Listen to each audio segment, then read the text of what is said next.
I echo Jan's thanks to all of those who have made this run so smoothly.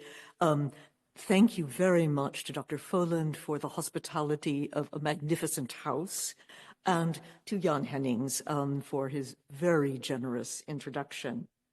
I'm going to begin with an ending, with the last sentence of the most famous book in the history of biology. It's a memorable quotation, and it's worth reading aloud.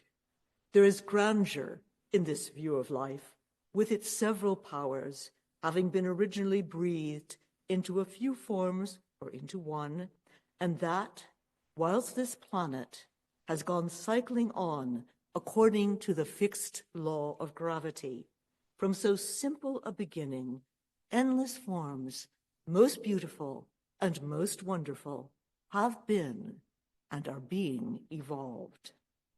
The concluding words of Charles Darwin's On the Origin of Species of 1859 return us to Pliny's raptures over the endless forms, most beautiful and wonderful, of flowers, gemstones, and indeed individual human faces, about which I spoke in my first lecture last night. A sense of wonder at nature's seemingly inexhaustible creativity has been a leitmotif of natural history for millennia. The Naturhistorisches Museum, that graciously hosts this lecture tonight, is at once a tribute to and a repository of what we now call biodiversity. Awestruck admiration of endless forms, most beautiful and most wonderful, is the unbroken line of descent that connects Pliny to Darwin and to all naturalists from whatever culture and whatever century. Aristotle, another great naturalist, once wrote that all philosophy begins in wonder, and by philosophy he meant questions about the causes of things that evoke wonder. Wonder at the diversity of natural forms did provoke both Pliny and Darwin into asking questions, but very different questions. As we saw in my first lecture, Pliny asked about the proliferation of the shapes and colors of flowers, so very beautiful and so very pointless. He concluded that nature delighted in diversity for its own sake, as a holiday from its more useful creations. And of course, by useful, Pliny always means useful for human purposes. This vision of ludic beauty inspired the doctrine of art for art's sake, and for almost 2,000 years, flowers remained the emblem of artistic freedom, the mind at play. But Darwin asked a very different question. Look again at that final sentence On the Origin of the Species, breathed into a few forms or one. Setting aside for a moment that timorous breathe, one last sop to the theologians, note the novelty of what Darwin has set out to explain, not just the diversity of nature's forms, but how diversity could result from just a few, or perhaps even one form. Biologists since Darwin have understandably focused on the mechanisms of evolution, natural selection acting upon heritable variability to produce new varieties and species. Conceivably, these mechanisms would produce a steady state organic nature in which some species go extinct, others take their place, as cosmologists once imagined a steady state universe in which individual atoms may pop in and out of existence, but overall, everything stays pretty much the same forever. Darwin's few forms or one conjures up an entirely different scenario, which is represented by the one illustration, the one multi-purpose illustration in his entire book. It's this one here, which I hope you can see. It's perhaps a little bit faint. This shows ever-increasing diversification as a branching tree, or rather trees, each with its own lineage. So each twig sprouts more twigs, This is what is now called evolutionary radiation. And where the budding stops, you'll notice, so does the species, or the genus, or the family, or even higher taxon. Only one lineage, and that is lineage F here, seems to go all the way through, more or less unchanged without buds. We could call this the horseshoe lineage because there are still 4 species of horseshoe which have survived since the Triassic, about 250 million years ago. Otherwise, continuity over eons is the exception to the rule. The motto of evolution seems to be diversify or die. We can now rephrase Darwin's question, which asks not only how does one form spawn many, this is the mechanisms of evolution, but why? Why diversity? Taking Darwin's novel question as my departure point in this lecture, I'm going to trace how, in the context first of economic theory and later evolutionary theory, the value of diversity itself mutated. In my first lecture, I described how diversity had been since Greco-Roman antiquity a long-lived aesthetic value, epitomized by the wastrel profusion of flowers and Wunderkamel, like this one. Diversity in the 19th century evolved into an economic value, epitomized by the division of labor on the factory floor. In contrast to diversity's earlier associations with extravagance, excess, diversity came to be seen as a way of maximizing efficiency. Finally, Pliny's question had an answer. Diversity, even the diversity of flowers, was useful after all, albeit not to human beings as Pliny would have required. Darwin wrote enthusiastically about how even the notoriously Baroque forms of orchids could be explained by the selective advantages of cross-fertilization by the insects those multifarious shapes of the orchids favored. But that still left Darwin with a question that has haunted evolutionary biology ever since. Could the beauty of those endless forms, most beautiful and most wonderful, be reduced to utility? In this lecture, I use the development of Darwin's own thinking about biodiversity as a scarlet thread through the labyrinth of 18th and 19th century ideas about how human and natural economies create superabundance through the most ruthless efficiency. Darwin's intellectual journey was, of course, unique, and its final destination, the theory of organic evolution through natural selection, marked an epoch in the history of science. But many of the resources he drew upon were the common stock of physiology, natural history, and political economy of the late Enlightenment. To anticipate my argument, my story begins with the division of labor, a practice that dates back to ancient times but became central to conceptions of the advancement of civilizations and the increase in economic productivity during the late 18th century. Analogies to the physiological division of labor among the organs of the body provided Darwin with the link to organisms with specialized adaptations to what he called stations and what we call ecological niches. Such analogies could have been reconciled with older visions of nature's economy in the work of the Swedish naturalist Linnaeus or the geologist Charles Lyell. But in Darwin's version, nature's economy was as savagely competitive as trade was at the height of the British Empire, and as prone to drive some species to extinction as global trade was to drive some firms into bankruptcy. Darwin's views on extinction cast a pall over earlier, rosier views of nature's fertility and diversity.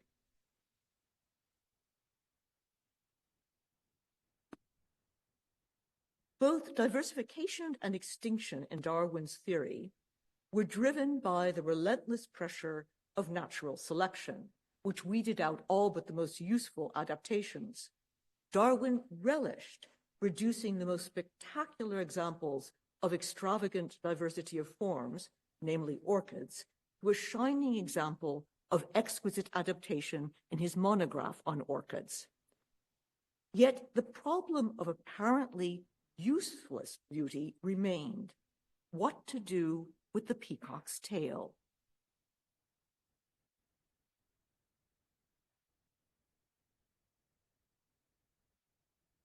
In later works, Darwin added sexual to natural selection to deal with such cases, but his solution continues to leave many evolutionary biologists today dissatisfied.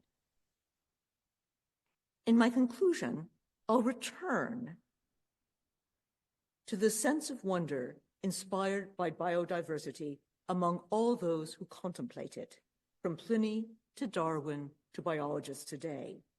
What to do with our lingering admiration for nature's workmanship when nature is no longer Pliny's artist, but just a collection of fixed laws, as blind as the law of gravity to the beauty of endless forms.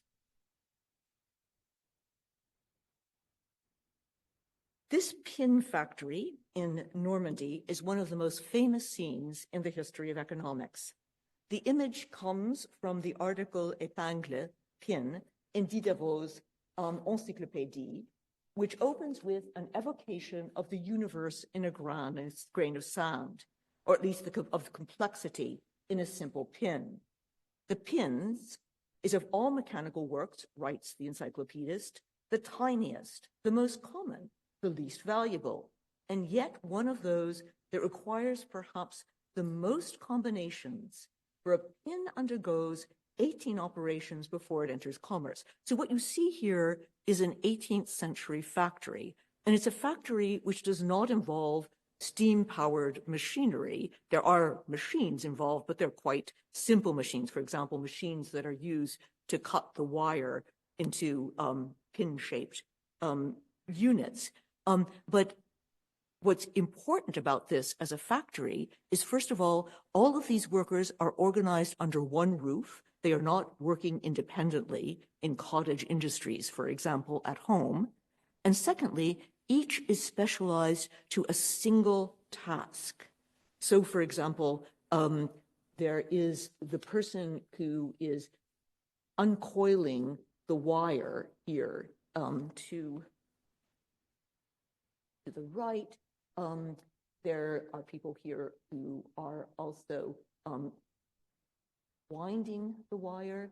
And although there's only one picture, further illustrations in the Encyclopédie go all the way to the so-called bouteuse, who is a woman who must have fingers of steel, who can put as many as 18 pins in 30 seconds into a piece of paper.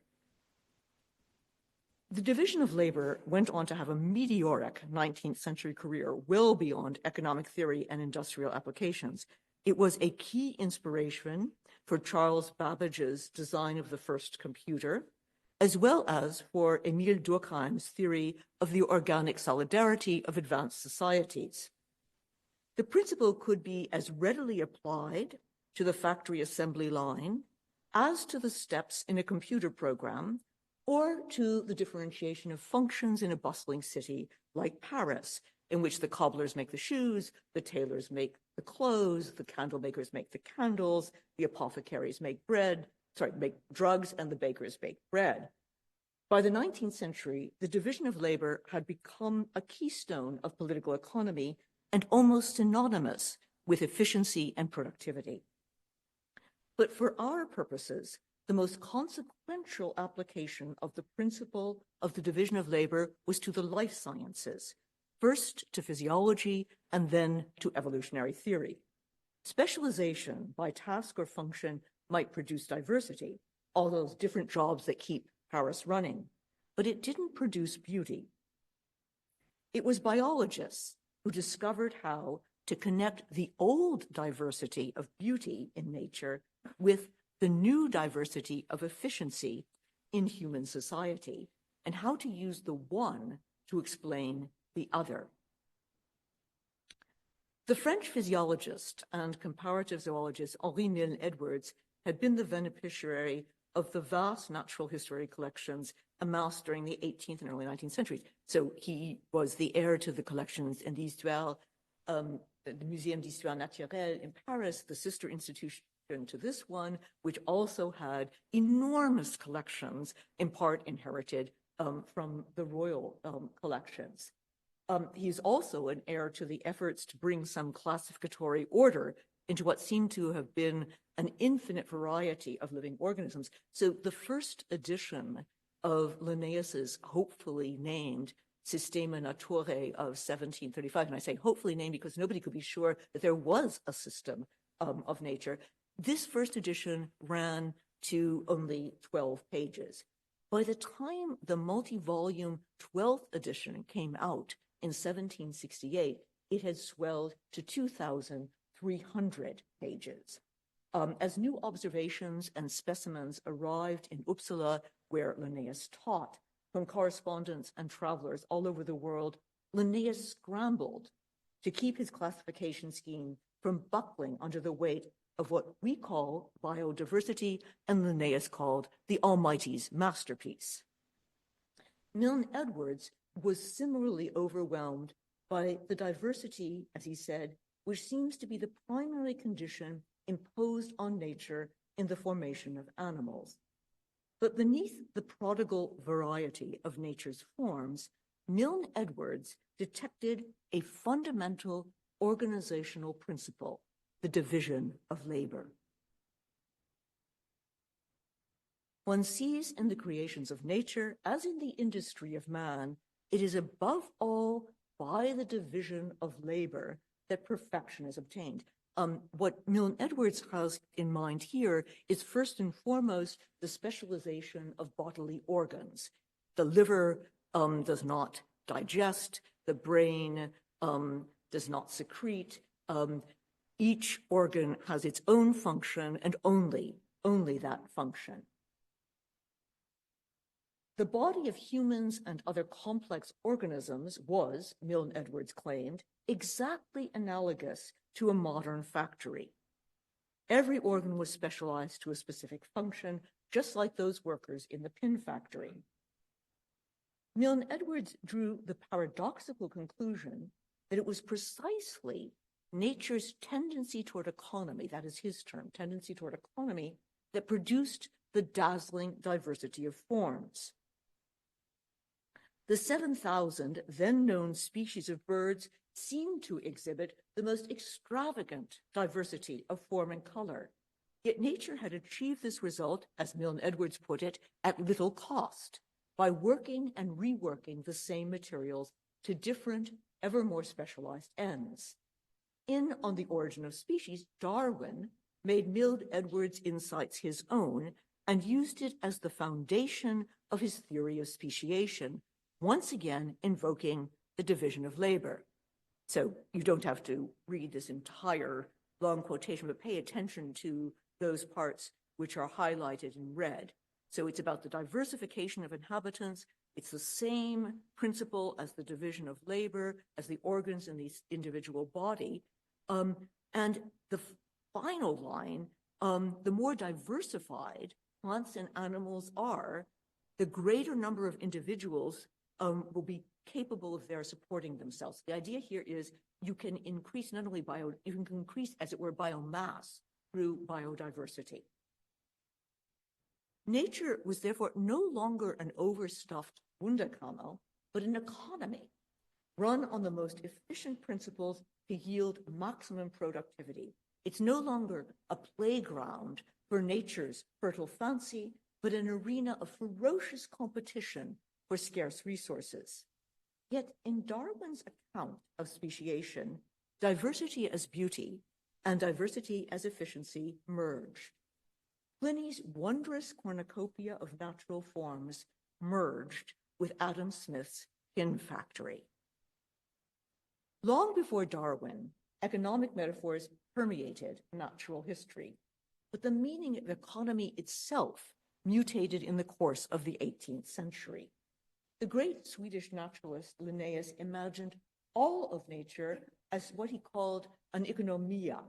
Although this word shares a Greek root, oikos, or household, with the more familiar word economy, it was in many ways closer to another derivative from that same root, namely ecology, defined as a community or system of different species that coexist in a relationship of well-ordered interdependence or equilibrium.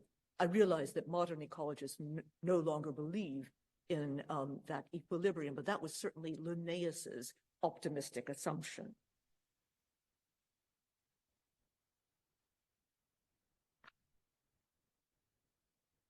Linnaeus defined his oikonomia in 1749 as, quote, the all-wise disposition in relation to natural things by which they are fitted to produce general ends and reciprocal uses. Linnaeus develops this idea under another term, which he calls the police of nature. That sounds ominous, I realize, but he's using the word police in its 18th century meaning of creating order, particularly creating municipal order in large cities like Paris. But this time, when he's writing about the police of nature, he focuses not on harmony, not on that well-ordered reciprocal adjustment, but rather on the forces that threaten to capsize nature's tidy household. The police of nature were those laws of nature by which the number of species in the natural kingdom is preserved undestroyed and their relative proportions kept in proper bounds. So what Linnaeus is worried about here are the sharp-elbowed species, the kind that proliferated so vigorously that they threaten to swamp their neighbors, what we call invasive species. If congregated all in one place, he calculated that plants would soon overwhelm all other creatures. Fortunately, thought Linnaeus, divine providence had assigned different kinds of plants to different stations, as Linnaeus called them, analogous to the different stations of society, each of which occupies a different habitat, fulfills a different task, that contributes to the harmony of the whole. Now, Linnaeus develops this conceit, this parallel between the well-ordered ecotope and the well-ordered society at tedious and I think almost comic length. So he compares, for example, the grasses to the sturdy yeomanry. They are trodden underfoot and oppressed, he writes, but thriving in adversity. Trees are the nobility which tower over their fellow citizens and shelter them from the elements. And the flowering plants are the gentry, still quoting from Linnaeus here, the luxuriance of their foliage, the splendor and beauty of their flowers, their smell, taste, and figure give a kind of dignity to the vegetable community. Now, things do get a bit bloodier in the animal kingdom as insects devour plants, birds devour insects, cats devour birds, and so up the ladder of size and ferocity until it's up to humans, according to Linnaeus, the last and highest minister of nature, to keep the biggest, hungriest animals like whales in check. But all is for the best in this best of all possible world. Every species is kept in check by another one, and in the well-regulated, well-policed state of nature, each species has its proper employment and subsistence, just as those artisans and tradesmen of Paris do. Diversity for Linnaeus creates order. Despite the mayhem of eating and being eaten at the local level, Linnaeus's economy of nature is stable and unchanging at the global level. Nature's well-regulated polity permits, and indeed it depends on, the constant destruction of individuals in order to guarantee the preservation of species, all of them. The order of nature was the order created by God once and for all. Linnaeus did not countenance extinction. At the end of his life, he did begin to think that there might be occasionally new species, but he never accepted extinction. But the geologist Charles Lyell, writing in the 1830s, in the wake of spectacular discoveries of the fossil bones of animals like the giant sloth in South America or the mastodon in North America, brilliantly reconstructed by the Parisian comparative anatomist Georges Cuvier. People like Lyell, writing in around 1830, could no longer deny the evidence that species that had once stalked the Earth eons ago had in fact disappeared. Species, like individuals, must ultimately perish in consequence of both gradual and sudden changes in their habitats. Lyell nonetheless attempted to salvage Linnaeus's stable economy of nature by converting it into a steady state one. So his view was, yes, there will be extinction. Some species will disappear, but their place will be taken by other species so that the overall economy of nature will be maintained in a relatively stable state. For Lyell, the creator's wisdom manifested itself in exactly the kind of unchecked spread of species that Linnaeus had found so potentially fatal to nature's neat household, in which everything ideally had its place and stayed there. He was certainly influenced by maps like this, which were starting to appear already in the work of the Prussian naturalist Alexander von Humboldt. This is of the worldwide distribution of plants. And Lyell was aware that plants like, for example, loosestrife, which the Alberta Invasive Species Council of Canada definitely considers to be an invasive species, had a tendency, especially to spread along isotherm lines, so that there was a constant temperature. Lyell insisted that if the author of nature had not been so prodigal of those numerous contrivances for this kind of dispersion and arranged the fluctuations of animate and inanimate creation should be in perfect harmony, then he thought eventually great gashes would open up in the economy of nature, places that would be barren of all life. But Lyell admitted that over the very long term, he estimated perhaps 1 million years, such invasions would be inadequate to counterbalance extinction. How then to lift up or to fill up the holes left in the economy of nature and to replenish nature's diversity? Lyell contemplated the possible appearance of new species, but he immediately tabled that hypothesis until future generations of naturalists had turned up more evidence one way or another. Accustomed as a geologist to think in very large tranches of time, Lyell perhaps imagined that it would take a few centuries for sufficient evidence to settle this question. But it took only about 25 years for his friend and protege, Charles Darwin, to rush in where his mentor had feared to tread.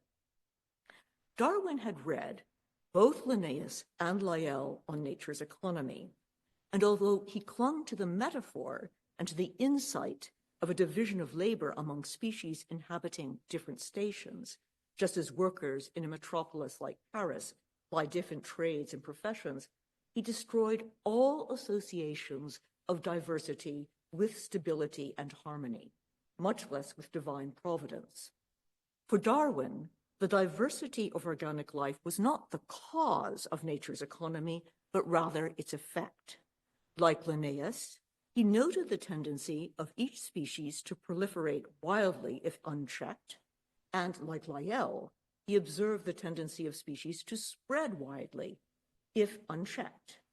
But instead of assuming that the existence and diversity of other species supplied the checks, each with its own station in nature's well-policed economy, Darwin explained the fact of diversity as the result of relentless competition among species for the same stations, now implicitly assumed to be a scarce resource, just as Thomas Malthus, another topic on Darwin's reading list in the 1830s, had assumed the scarcity of the means of subsistence relative to the increase in the human population. In a memorably violent metaphor, Darwin likened the struggle of each species to increase its number at the expense of the others to, quote, 10,000 sharp wedges packed close together and driven inwards by incessant blows into the yielding face of nature, end quote. In Darwin's notebook entry of September 28, 1838, it is 100,000 wedges bearing in not to the face of nature, but into the economy of nature. It is as if the Parisian cobblers had taken up arms against their neighboring candle makers, who in turn had invaded the shops of the milliners. The division of labor in the human economy would have been upset by such a riot, and what Darwin is imagining is, of course, the same kind of riot in nature's economy. Under these circumstances of brutal competition, a variation that conferred even the slightest advantage might become a new branch on the tree of life, to revert to one of Darwin's more pleasant metaphors. Instead of Linnaeus's noble trees protecting other organisms under their canopies, Darwin's tree is full of sprouting twigs trying to branch out on all sides and to overtop and kill the surrounding twigs and branches, in the same manner as species and groups of species have tried to overmaster other species in the great battle for life. Those are Darwin's words. Diversity and extinction are therefore two aspects of the same process, both represented in the branches and gaps in Darwin's one and only tree diagram, which becomes the great tree of life, covering the surface of the earth with its ever-branching and beautiful ramifications. In this passage about the tree of life, as in the rhapsodic final lines of The Origin of the Species, Darwin sugarcoats the murderous competition of those 10,000 sharp wedges and overmastering tree branches with the consolation of beauty. Yet the ultimate conclusion of his theory of evolution through all natural selection is to reduce all beauty to utility. We human onlookers may marvel at those endless forms most beautiful and most wonderful, but they're not meant for our admiration. Pace, Linnaeus, and Lyell, there is no divine artificer to craft and regulate nature's economy by an exquisite division of labor amongst the species.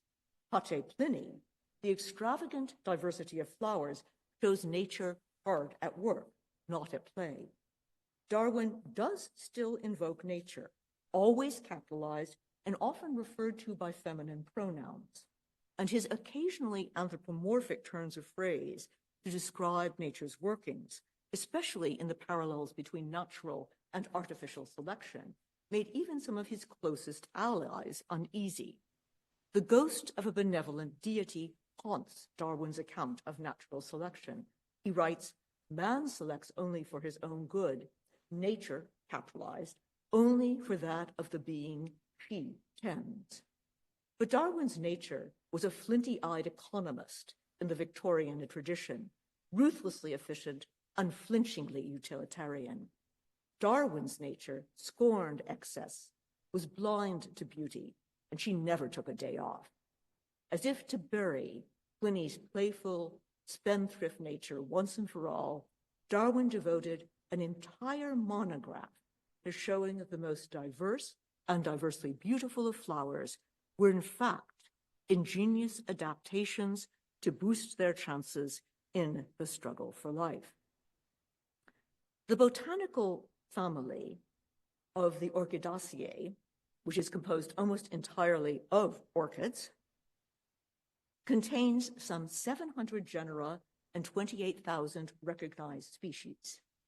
If you compare that to the family Rosaceae, which includes not only roses, but many fruit-bearing plants such as apples, pears, plums, cherries, and strawberries, it has only 91 genera and a little over 5,000 species. That gives you some idea of the incredible diversity of the family of orchids. Orchids are to flowers what Baroque architecture is to styles, an over-the-top extravaganza of frills, flourishes, and frou-frou. To Darwin, orchids must have seemed a gauntlet thrown down to his claim that organic diversity was a matter of utility and efficiency. What could possibly be the use of all those gaudy colors and multifarious forms of orchids. He therefore set out to show in detail, almost as fulsome as the orchids themselves, that all this apparently superfluous diversity served some purpose that promoted orchid survival. Even the most convoluted flowers and their parts revealed themselves on closer examination to be, in Darwin's words, numerous and beautiful contrivances to avoid self-fertilization. Whenever he encountered what seemed to be at first a flagrantly useless form, Darwin doubled down. He asked, "How does nature act?" And the answer was always by fitting form to function. To press the architectural analogy, Darwin set out to unmask Baroque as Bauhaus in disguise. Darwin's book on orchids began as a riposte to those botanists, including his good friend, Joseph Dalton Hooker, who claimed that adaptations in plants fell short of the intricacy and ingenuity that one found in the animal kingdom, and therefore, according to Hooker, cast doubt on the workings of natural selection. So Darwin's book opens with the prediction that, quote, "the many beautiful contrivances of orchids will exalt the whole vegetable kingdom in most persons' estimations," as if plants needed a champion to take their part against the more glamorous animal kingdom. So what follows is a minute examination of one domestic species of orchid after another, with an aim of showing that their bizarre and bizarrely diverse morphology is in fact expertly organized and engineered to promote insect cross-fertilization with other flowers of the same species. So Darwin's view is that nothing could be, in the long term at least, more fatal to the survival of orchid species than self-fertilization. Self-fertilization takes place often in the plant kingdom. It's certainly hermaphroditic flowers are not unknown, but Darwin's view is that self-fertilization is always going to be, in the long term, a handicap, and therefore, and I'm now going to use anthropomorphic language, it's in the orchid's interest to somehow develop forms that will promote fertilization with another flower of the same species, and the agent of that fertilization is going to be an insect. So this is the Orchis pyramidalis, and this is what it looks like if you encounter one in the field. And take a look especially at this part here. So this is the neck here. See how long it is? So Darwin thinks that this has evolved to be specialized to fit exactly the proboscis of a certain moth. And it's not only designed to fit the long proboscis of this moth, so the proboscis of this moth, to fit it like a kid glove, but it's also, there's a little, at the very bottom of nectary, there's a sort of little clamping device which holds the proboscis in place, and it forces the moth to suck the nectar very, very slowly, which allows as much pollen as possible to accumulate on the moth. And it also allows time for that pollen to harden. It's a viscous substance to harden a bit, so there's less chance that it's going to fall off when the moth flits away to the next flower. Page after page after page of this kind of analysis of the structures of orchids. Darwin oscillates between these meticulously detailed descriptions and exclamations of delight at the cleverness of what he unfailingly calls the orchid's contrivances, a word that is redolent of fine craftsmanship. As he dissected orchid after orchid, often mimicking the action of insects with a fine bristle or a finger inserted into the flower, Darwin hammered home the message that even the strangest orchid shapes have some purpose in preventing the self-fertilization that he believed would reduce the offspring's fitness. Over and over again, he asked, what can be the use of some puzzling piece of orchid morphology? When, for example, he encountered apparent barriers to flower fertilization in the hothouse orchids of the tribe Vendiae, of which Darwin examined 29 genera, he confessed perplexity as to what purpose these qualities could serve. But Darwin's conviction that they must serve some purpose never wavers. In this case, he concluded that if an insect exited the flower at right angles, what had first appeared a hindrance could be a help in making the pollen stick. Occasionally, he paused to mock the botanist, who would explain away residual flower organs especially created to round out the scheme of nature.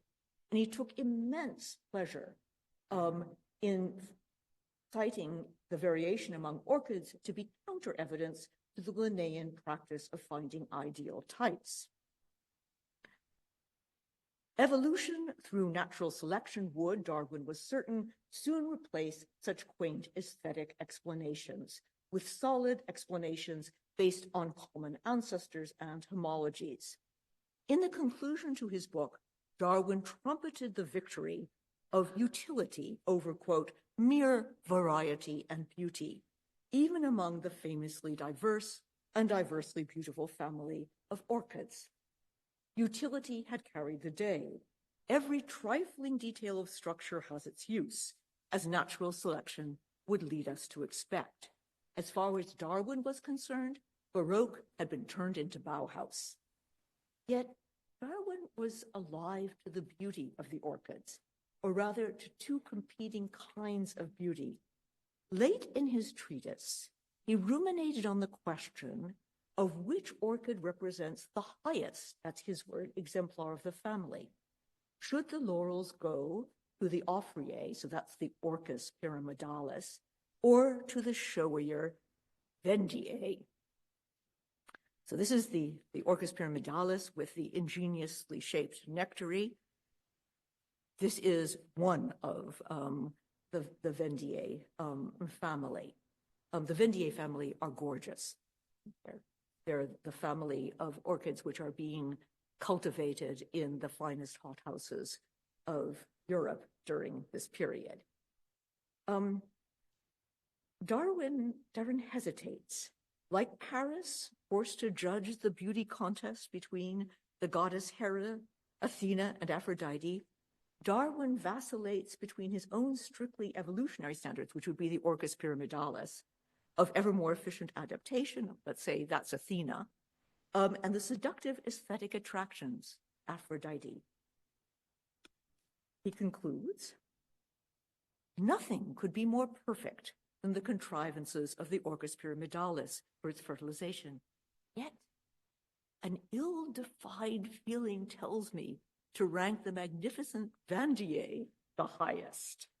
Just as in the Iliad, Aphrodite wins in the end. Neither Darwin nor his successors quite succeeded in laying the ghost of Pliny's useless beauty to rest. In a letter to the American botanist Asa Gray in April 1860, when hostile reviews of the origin of species were preoccupying Darwin, he wrote that he was now confident that natural selection could account for the evolution of the human eye, long the crown jewel of natural theology and the argument from divine design. But, as he confided to his ally, Asa Gray, quote, now small, trifling structures often make me very uncomfortable. The sight of a feather in a peacock's tail, whenever I gaze at it, makes me sick. The peacock's tail has become emblematic of the problem of elaborate ornament, or even small trifling structures, with no apparent utility to the organism and therefore inexplicable by natural selection. Examples piled up in the annals of natural history and in Darwin's notes and correspondence. The remarkable plumage of the Argus pheasant, the rococo nests of the bowerbirds, decorated with shells and feathers, the arias of the nightingale.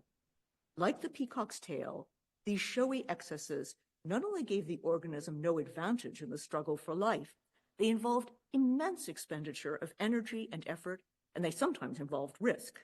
The peacock, who dragged a long tail behind him, was far less likely to be able to hide from or to evade a predator. Such displays of beauty were worse than useless, They were expensive, even dangerous.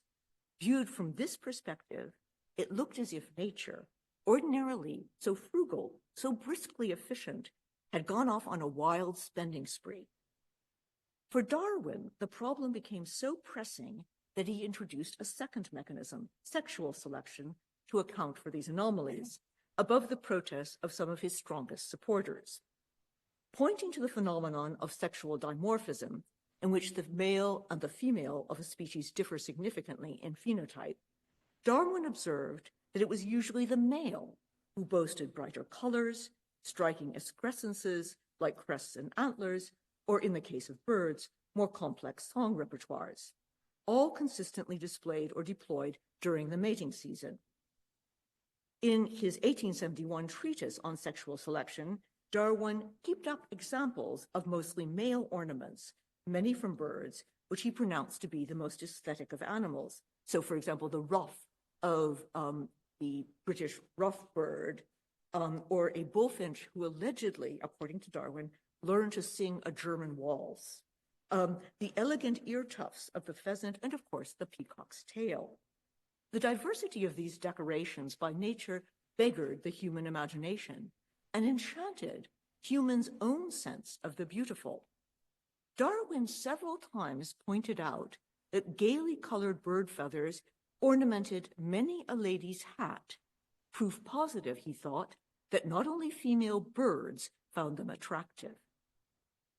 Although Darwin could not actually prove that the decorations, dances, and songs appealed to the female's aesthetic sensibility, he refused to accept the alternative. Here is Darwin.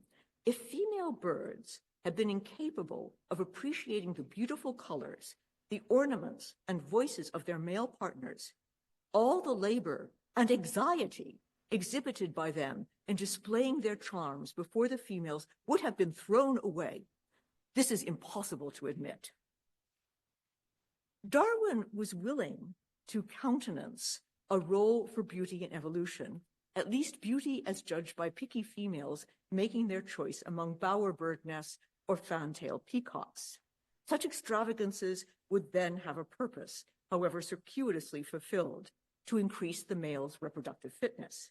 But what Darwin could not accept was extravagance and excess for its own sake, Pliny's nature at play.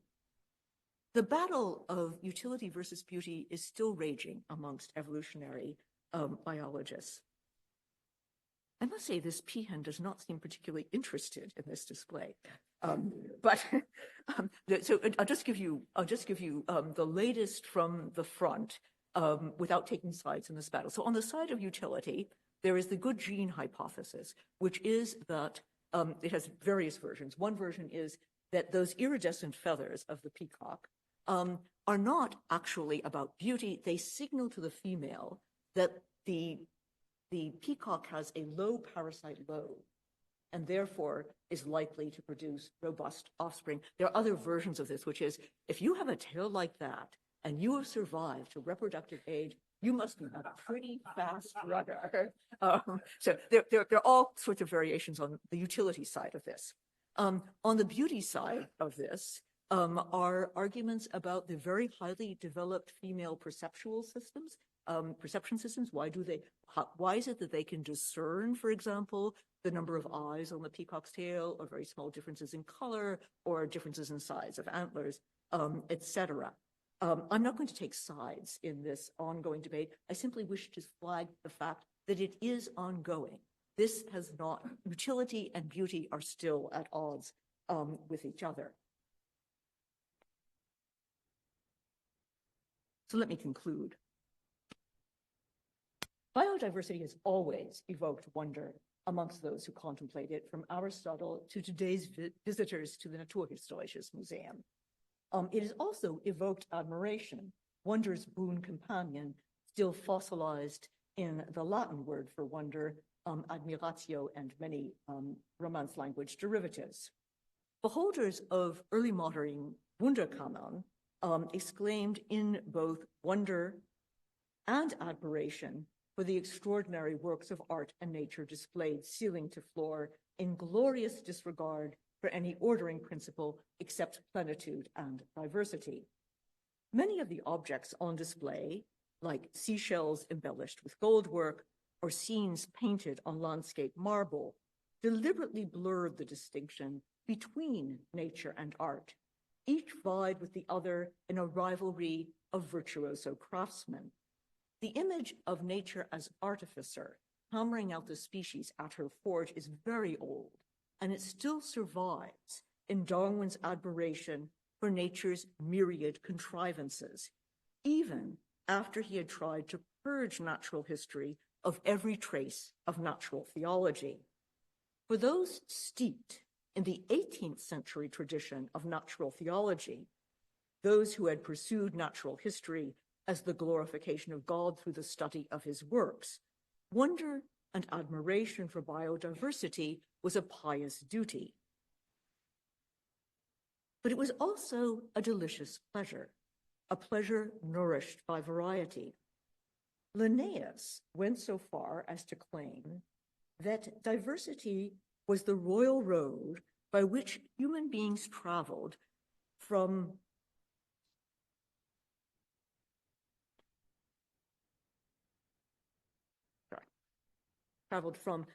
the beginnings of an inkling about nature to an appreciation of all of the glory of creation. The problem for Darwin was that wonder without admiration was amputated wonder. On at least one point, Darwin and Linnaeus were in foursquare agreement. Variety, diversity, is fundamental to the sense of beauty, both in humans and in other organisms. Darwin spent pages documenting the wildly divergent human standards of beauty in different cultures. Some esteem beards, others abhor them. Some prefer aquiline noses, others flat ones. Smooth skin is admired by some, while others deliberately scar their cheeks. And all peoples are convinced that their own skin color is the most beautiful and the others hideous. He concluded that there exists no absolute standard of beauty among humans. The most he would concede was the possible existence of an inherited taste for brilliant colors and certain forms. Yet he did uphold one aesthetic universal. Everyone, everywhere, likes diversity. He wrote, "If all our women were to become as beautiful as Venus de Medici, we," and of course, we in the Victorian diction is always the male we should for a time be charmed, but we should soon wish for variety. Despite his disagreement with Pliny on almost every other point, Darwin here echoes the ancient Roman naturalist. Perhaps we, like Pliny's natural, playful nature, like diversity for its own sake. Thank you very much for your attention.